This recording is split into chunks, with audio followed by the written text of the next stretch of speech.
Hi YouTube, welcome back to Erin with a Hobby. Today's hobby is books, or book related topics, because this is a 7 on Sunday video and the topic is anti-book buzzwords. So from what was explained with this prompt was these are words that turn me off from reading books. So obviously everyone has certain words, whether that's in the description or in how people explain them or anything like that, that turn them off from books. And these are 7 of the words that turn me off from most books. Now, obviously there is some exceptions to the rule and I will explain if there is in this video.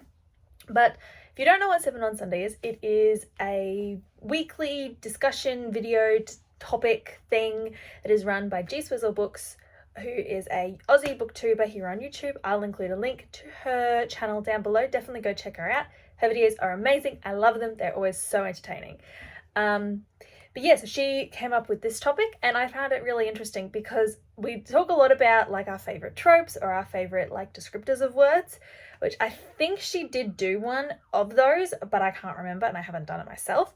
But I am looking forward to doing this one. And again, I actually had a lot of trouble thinking of this. I had a few that were instant ones that I could think of, but it took me a bit to actually get all 7 and think of all 7 of them off the top of my head.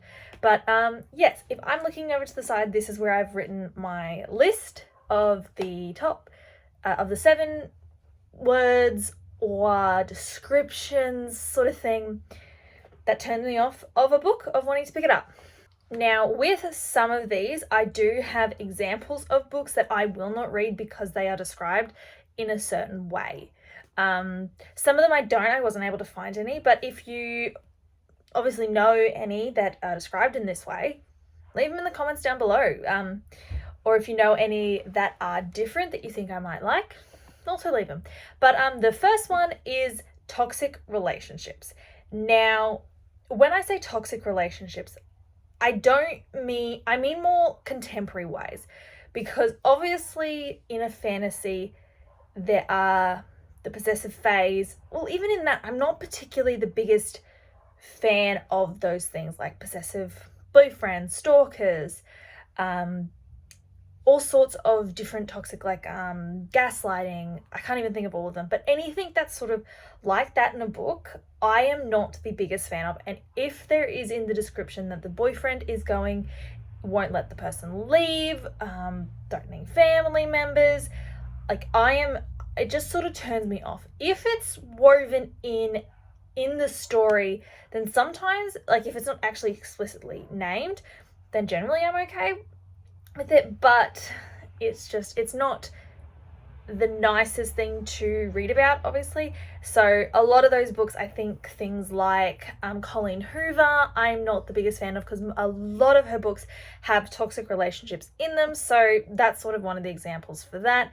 I couldn't think of a lot of them because I tend to just avoid them flat out because I know I'm not going to like them. Now, the next one is not as bad, and that is heavy smut or books with literally just smut. Now, there is nothing wrong with smut in books.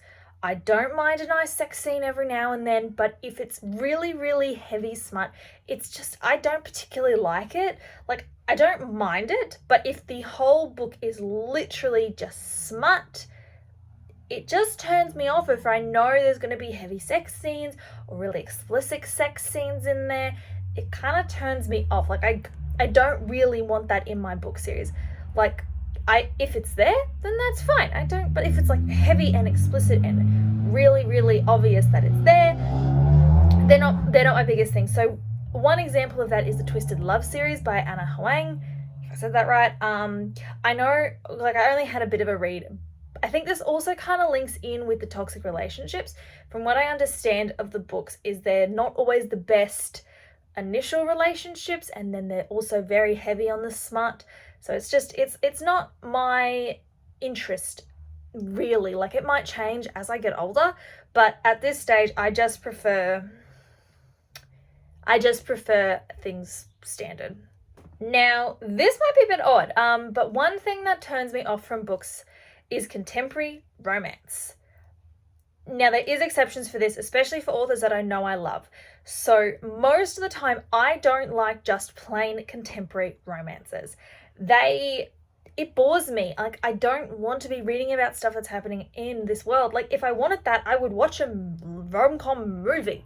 Now, the only one real exception to this is the books by Jodi McAllister, because I love them. Now, I may, like, ultimately this may change, but I don't really like now, a contemporary romance with a hint of fantasy I may enjoy, but those words need to be together. If it's just contemporary romance like The Love Hypothesis by Ali Hazelwood, then it really turns me off.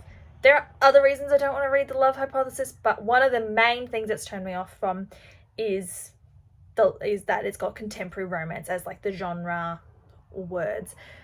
Some of these are genres, but they're kind of used. That's how I've taken them.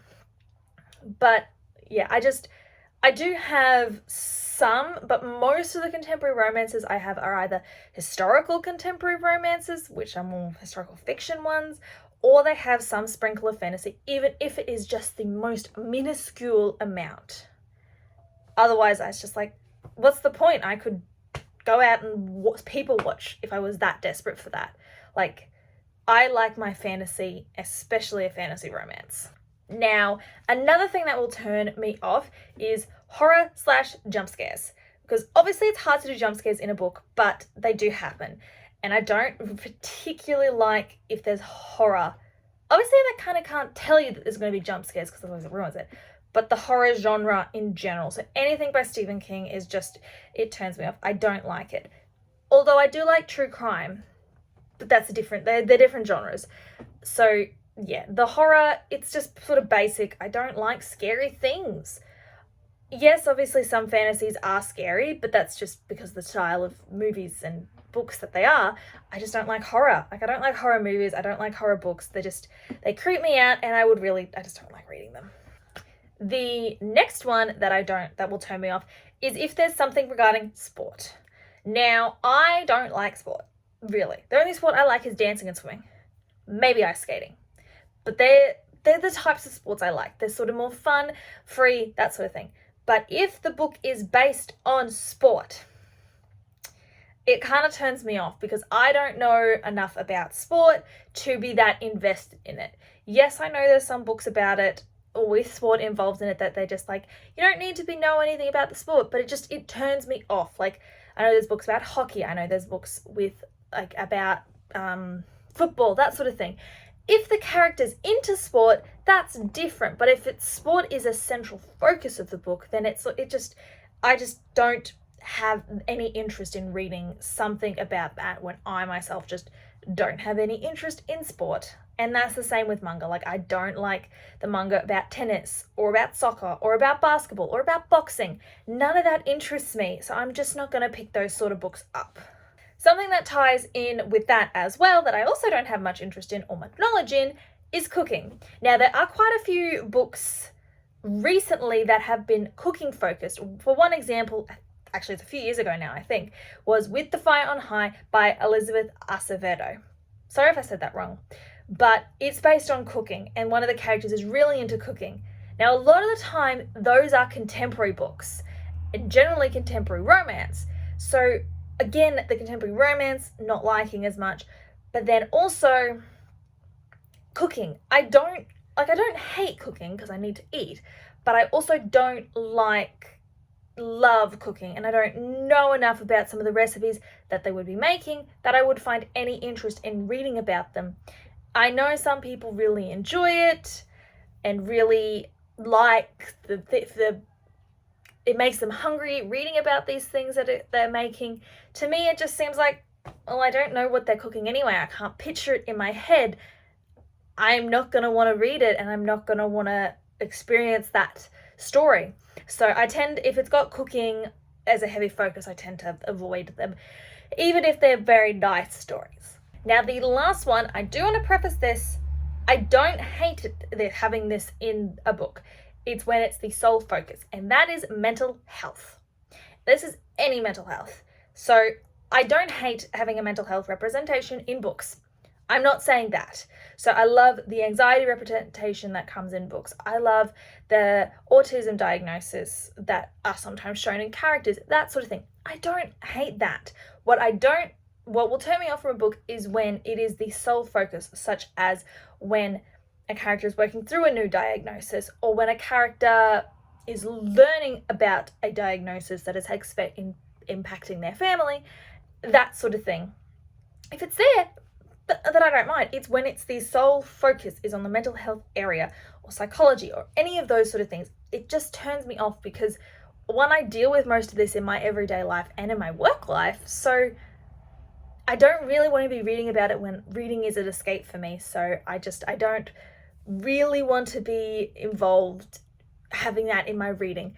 As I said, I love the representation. Like one of my most recent books had amazing anxiety and OCD rep with, I also think, a splash of autism in there, but that's not what the author said. But I still think there was a tiny bit of autism, sensory processing disorder, in there as well. But that's me from an OT standpoint reading it. That's what I thought it sounded like. But that's what's been going on. Like, where the heck was that sentence going? But when mental health is the sole focus, it turns me off from wanting to read those books. So those are 7 buzzwords that turn me off from books. So I hope this makes sense. If there's any questions about any of these, or if you think, or if you agree with some of these buzzwords, let me know. Also, let me know some of your anti-buzzwords so that you know whether to be watching my videos or not, because I might be recommending books or talking about books that you just definitely don't like because the buzzwords are just buzzing you off. That's kind of funny way I've said that. Anyway, I hope you enjoyed the video. If you did, hit that like button and subscribe so you don't miss out on any future videos. But that is all from me. I hope everyone has a lovely day and continues to live well. Bye, guys.